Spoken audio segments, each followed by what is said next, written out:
Now I've put the cam guides in, tappet guides on both sides. I've obviously using the special tool as that's the only safe way you can actually put them in. I forgot to film it, but you knock them in from this. You put that special tool in there and you knock them in. When you install your Tappet guide blocks, ensure that you fit new O-rings into the groove immediately below the post where it mounts onto the bottom of your barrels. It's also very important that you use the correct tool for inserting your guide blocks as shown in the photographs I've just put up here with the part numbers. It's important you put a block of wood behind the back of the barrel post to ensure that when you're knocking the Tappet guide blocks in with the special tool, you're striking against something solid. Once they're in, you line them up. You use a new stud. These are the locking pins. Where are we? There. With a copper washer on, and they fit here. And what they do is they make sure that the Tappet guide block is lined up correctly. I put them in. It's got a copper washer on it anyway, but I always use a bit of PTFE tape as well. And they screw in and they locate into a housing.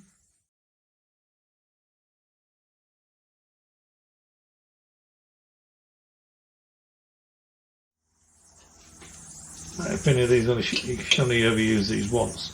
And you don't do this job much, so I mean, they're about a couple of dollars, and they stop this moving. But this area, when it's assembled, is a prime area for oil leaks, and you don't know whether it's leaking up, down, or sideways because there's that much going on in this area, and it's really hard to see in here. So taking precautions like this, in my opinion, is a sensible thing to do. There's no top for these, but they're just tight. They're only a little thread, so you don't want to overdo it, else you just snap it off. Then you've got another problem which you don't want. So these things,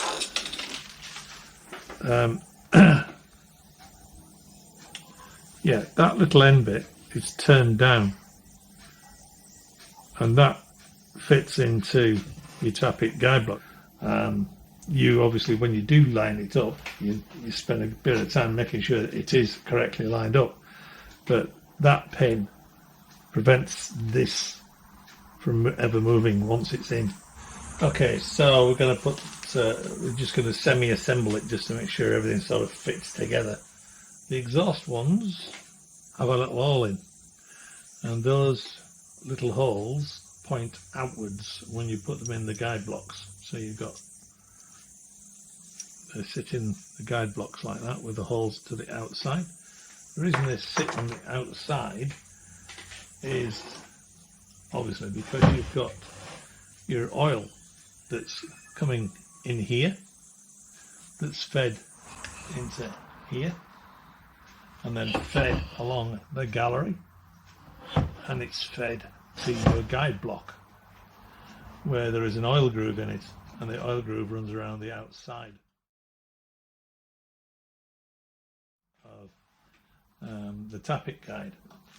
So your cam followers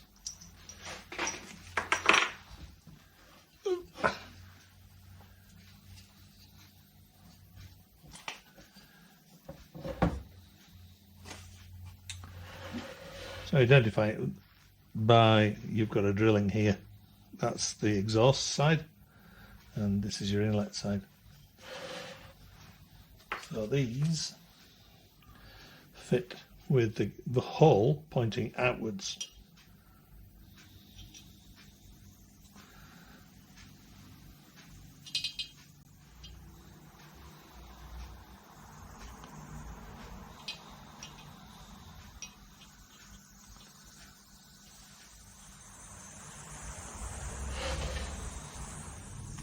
and they fit in between the guides.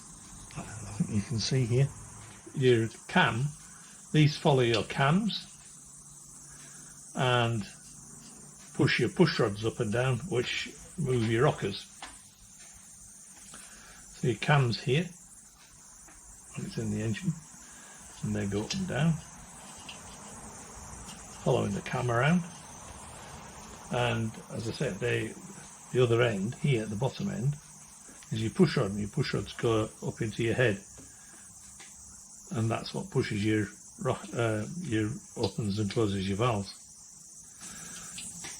Now, I've used Newman cams to make my cams, and these are one-piece cams. They're not made with stellite. They're just a one-piece cam. They have no stellite tip. It's a one-piece hardened cam. I've gone right off stellite tips because I had one break once. Your inlets are not lubricated, and they sit on this side. Okay. I think that fully explains it. Yeah, one thing that's very, very important that you do when you're checking this before you start to put it together is to make sure that these operate nice and smoothly in the valve, in the cam guide, in the tappet guides. Very, very important. Now, the other thing is with the exhaust, make sure that the oil holes are clear. That's the oil holes from the exhaust side, which are, as I pointed out, point outwards on both sides. Both point outwards, like that.